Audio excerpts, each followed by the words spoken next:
You see, when you say the tripartite arrangement, it's not strange. The body has many parts, but there's coordination. And coordination is about harmony of functions to deliver the same goal. Good governance is that the judiciary, the legislature, and the executive work harmoniously within the same confine to deliver on the welfare of the people. That's what government is about. The same thing as you sit down there in Nota. If you want to scratch, you will scratch your ear with your what? Finger, not your leg, isn't it? But something is coordinating, called the brain. Do you get the point? The system that we practice in government or anywhere, the nature has provided it. It's up for us to study the central nervous system, to study the biological, all the functions that we have in fiscal governance are available, and it's working for us as individuals.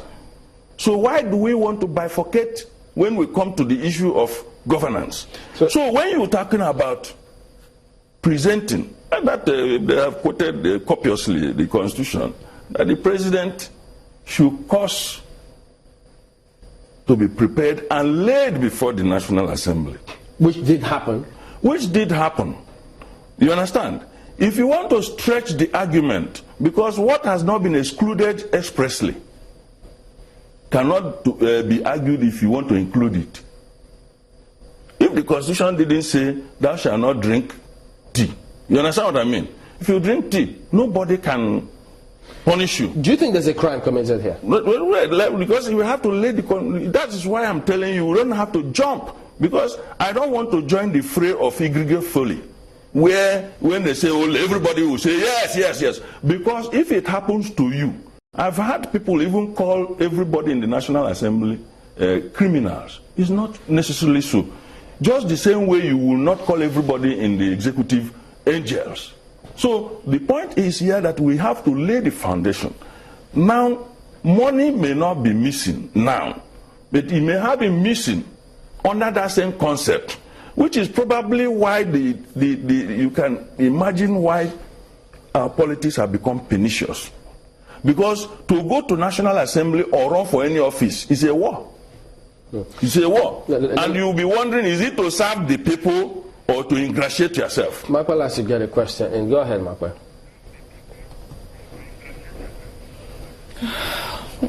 Well, Dr. Chima Nnaji, it's good to see you this morning. And I'm just wondering, considering where this matter is right now we've seen that Honorable Jibrin has gone to the security agencies, and it looks like the matter could be going to court. Where do you think Nigerians, what do you think we should be expecting from the ongoing process? Should we be expecting anything at all? Naturally, every situation you have expectation, whether rightly or wrongly. The truth of the matter is that I had said here there is this German philosopher, I think Hegel, historical progression. The thesis and antithesis will run into themselves and form a synthesis. And that's how the society progresses. So if anybody does anything in the dark with another person, the only way God exposes that is for them to have disagreement by their own greed, and the thing will expose. The only thing we need to do here is, if it is going to court, that will be fine, because in the open court all the issues will be canvassed and we will have the opportunity to know who is right. The first person they say that call the police may not be the right person. You may kill somebody and rush to the police and arrest members of the family of the deceased, but you were the murderer, just to cover your track. We have seen these things in our legal practice. So what we are saying here is, Nigerians should not join the fray anytime an issue is raised. We jump and begin to condemn. Let us find out the truth. It may be that the man who is shouting Ole in the public space is the Ole and is running. So you are the one running after looking for the Ole. But he actually is escaping. You thought that he's pursuing the Ole. So we need to go beyond what is given to find out and discover that which is hidden. Mr. Nnaji, when I asked that question earlier, and you're taking me back now with this thing about not needing to jump in, but look at the entire picture. If the House of Assembly was supposed to check the executive to ensure that they do the right thing, what should the judiciary be doing now in this kind of situation where there's a document, a legal document that has been signed into law? It's out there in the public and we're supposed to begin execution. But right now someone comes up to say there is a flaw in this document, that in this amount of individuals are involved in causing that flaw.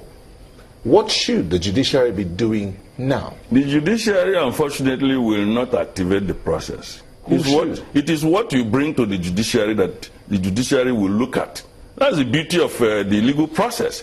Now, because when you look at the question of this thing called pardon, at what stage the president signed a document? Is it that we are indicting the president and the presidency for dereliction of duty, for not being very careful to compare what was given and what eventually came out? Let me tell you, if President proposed 20 billion naira, for example, and what comes out is 18 billion naira, it is not just in and out. There has to be discussions. You understand? The president has liaison officers. He has budget office and so on. The retinue of aides that should be called in. You prepare this. We don't think that we can spend 20 billion. Let us limit it to 18 because of this and that.